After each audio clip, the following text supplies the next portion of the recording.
I'm going to teach you the 9 skills every 7-figure wholesaler needs for success. Guys, it's Rick Ginn here with Flip with Rick. You guys know the drill. If you want to receive the absolute best free content on wholesaling on the internet, do me a favor, click that subscribe button, hit that like button, and let's dive into it. I have determined the 9 skill sets that are mandatory to being a 7-figure, high-level, successful wholesaler. And I'm going to kind of go through them in order of importance, but your order might be a little bit different. So it's based on my 18 years plus experience.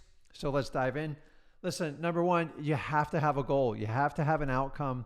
If you do not have a roadmap, you're never going to get there. So if your goal is to hit $1 million in assignment fees, that's fine, but you need to break it down. So you can do it weekly, break it down monthly, quarterly. This will allow you to dig into your numbers and make reality happen. Without it, it's just a wish list and you're not going to get anywhere with it. So set your revenue numbers. Make sure everybody on your team knows. So if somebody doesn't know something, then you're giving it a random chance to happen. So by clearly defining your goals, particularly in revenue and what you want to achieve with your company, and share that with your team, it's critical to being successful in wholesaling. Which leads us to our next thing is once you have your goals, so number 9 is your goals, number 8 is knowing your numbers. And what this is basically your KPIs. KPIs just stand for key performance indicators to help you reach your goals. So you can break it down to the number of incoming calls, texts, number of voicemails sent out, however you want to do it. I really like to rally the KPIs around marketing because that's what drives our engine. And I'm going to get a little bit deeper into this. I didn't forget about marketing, guys. So at number 8, knowing your numbers, number of phone calls, number of texts, number of rings, the number of appointments, virtually in person. And then you can streamline it down to the number of contracts, to the number of deals you do, to the number of profitable deals you've done. And that will break you down. Once you know your numbers, it gets easy because you can predict on how much you can spend to generate your ROI. So if I spend $5,000 on marketing, you should know what that should equate out to in dollars and cents and what you'll get in profit from the company. So knowing your numbers is a subpart of your goals, and you got to have goals to hit it, and you got to know your numbers to make sure you stay on track. So moving on to number 7, this is a critical one, and one that you can never forget is you have to always be learning. So as good as I think I am, I'm learning something new every day. So how do I learn? The easiest one is any type of books. I love audiobooks too. I like to run and exercise. I love listening to podcasts that inspire other entrepreneurs what I'm doing. I love to hear what the guys are doing on the West Coast, us East Coast guys, and I take some of their ideas and I put it in my marketplace and it works well. I get good old-fashioned seminars. They work well. Zoom meetings, any type of masterminds. My favorite type of masterminds are the ones that are free, guys. You don't need to pay for a mastermind. It's a seminar or something online. I love free masterminds. There's some paid masterminds out there. However you can gather information. So the minute you think you know it all, you're in trouble.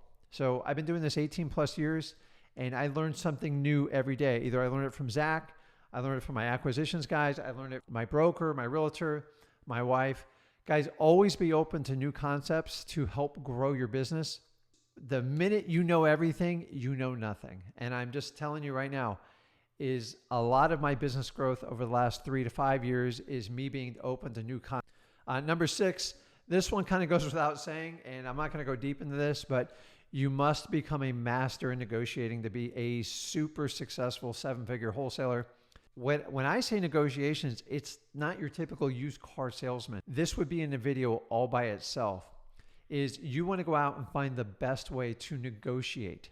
And this is a skill set you build every day, every month, every quarter, every year going forward. And as you get better, it pays off very, very big when that monster deal comes up, or maybe one of your staff members gets stuck on a particular deal, or a team member just can't get the gatekeeper on it. This is where you come in as a master negotiator. So as good as you guys are now, continue to keep growing this part of it. It is absolutely critical. So number 5, which is one I've learned out really in the last 4 years specifically, is delegation. If you're going to do 7 figures, you cannot do this all by yourself. It's just, you can't be in a million different places all at once. And here's what you learn with delegation is you have to embrace it and understanding that people on your team aren't going to do things as good as you. And if they just do it like 60 to even 70% as effective as you do, then you're better off scaling your business going that way. And you'll be surprised in the long run, they'll actually do the job you assigned them to that you used to do. They'll actually do it better and they'll streamline it. Now, it won't start out that way. So you're going to have to take your time and bear through it. But delegation allows 5, 6, 7, whatever it is, 10 team members. We run a small lean staff of 4 to 5 people. And honestly, I couldn't do what I do. I couldn't be talking to you today without other people helping me do what I do. Because you guys know I do real estate full time. I'm not a guru. I'm not a coach. And the amount of deals I do is a team effort. And if you're doing it all by yourself right now, that's fine. That's how I did it the first 7 years. But understanding for you to go on that 7-figure mark, you're going to have to embrace delegation. Guys, it is your friend. It's not your enemy. I promise it will help you phenomenally and you won't lose your mind in this business. So number 4, and this is a really, really, really big one that I'm constantly reminding myself of what I need to do is you need to become a better listener. That's right. Yeah, well, Rick, you said I become a master negotiator. Yeah, that's right. We're talking about 7-figure guys. And I want to get anybody who wants to strive to be at that level. So God gave us 2 ears, 1 mouth, and there's a reason for it. The more you listen to people, the more data you can gain and the more competitive edge you can get. We're so programmed to talk. Part of becoming a better listener is just not talking as much. And believe it or not, sometimes people like you and me that are entrepreneurs, we like to talk a lot. In a lot of situations, the less you talk and the more you listen, the better you can become. And so many times I was taught in the beginning just to talk till you turn blue in the ears. In a lot of situations, it's not effective. So if you're quiet, you actively listen, meaning you're taking the information in and you collect that data, you can easily formulate a response. Hopefully you're going to solve someone's problem and get a great deal. And you can only do that if you're a better listener, also what I call an active listener. So it's a huge tip. It's so overlooked. And guys, just 2 ears, 1 mouth, talk less, listen more, and it will give you a huge competitive advantage to becoming a 7-figure wholesaler. Okay, we're down to the last 3, which in order of my importance. Number 3 is persistence. So that's right, I said persistence. Persistence means you keep going at it and you don't stop. So if your goals to get your first wholesale deal, let's just start from the beginning, is the minute you get a roadblock in front of you, if you go, this is tougher than I thought, this is where your commitment to persistence will make a huge difference. Meaning no matter what comes up, you're going to get through it. Are you willing to get through that wall and shatter it? If you do not have a persistence attitude, you will not make it in this business. So I can tell you this, you will have struggles in wholesaling, just like you have struggles in every other part of your life. So the question is, are you going to stick through it? If you have a commitment to persistence, then okay, let me figure it out. Let me figure out how to get over this obstacle. And you just keep going forward.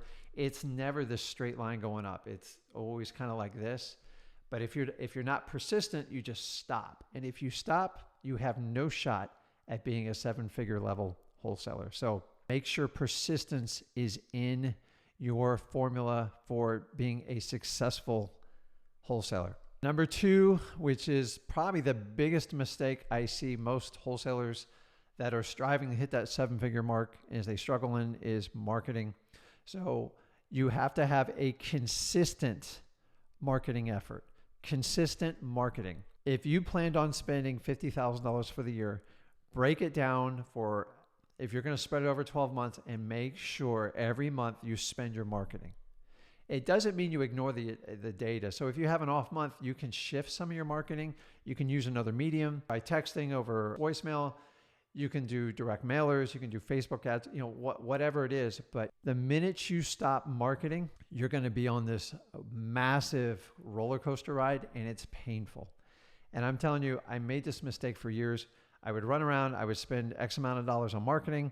The phones would ring, I'd answer them, I'd go do deals, I get excited, I make a crap load of money, and guess what? I had to start all over again. And what I found is if I consistently just kept marketing, it solved a lot of my revenue problems. So I get excited when I'm marketing because if I spend $5,000, $7,000, or $10,000 in marketing, I know exactly what my company's going to make. You know why? Because I know my numbers and they tie into my goals. You see how this all interweaves together to becoming a 7-figure, high-level wholesaler earner. And guys, consistent marketing is everything. It has to be militant.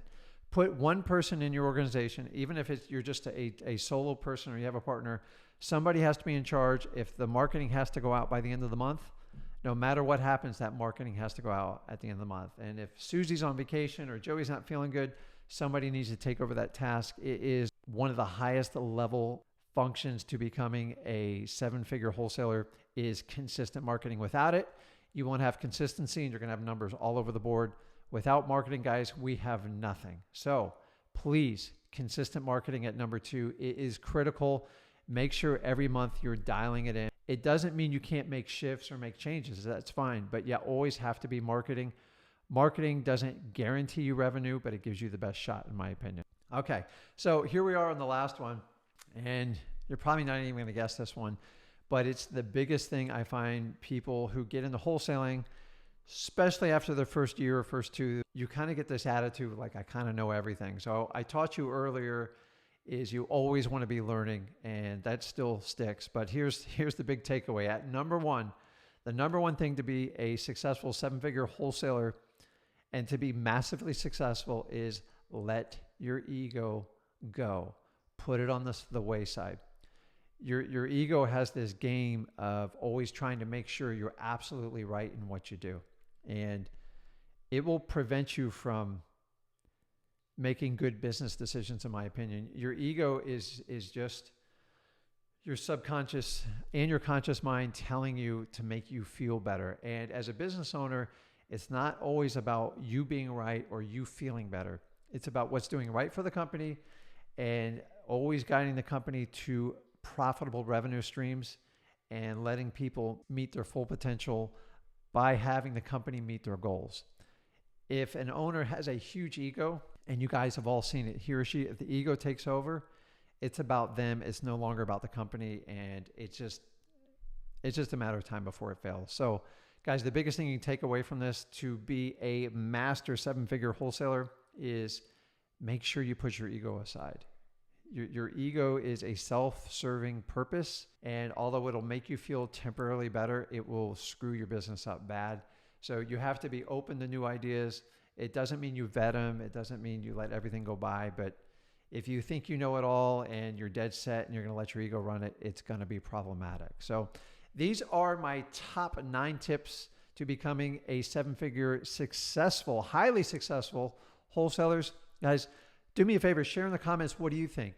Do these 9 tips, do they correlate with your business? Or which one are you going to take and use it? But do me a favor, go ahead, hit that subscribe button, smash that like button, and share with me any tips that you would add to this list. Guys, the key here is you want to find the little things that make the difference. And so often we talk about, so we've talked about goals, we talked about delegation, consistency, persistent, but so many times we miss like the basics about just letting our ego go on aside. So guys, take this information. I appreciate you spending time with me. This is Rick with Flip with Rick, and I'll see you in the next video.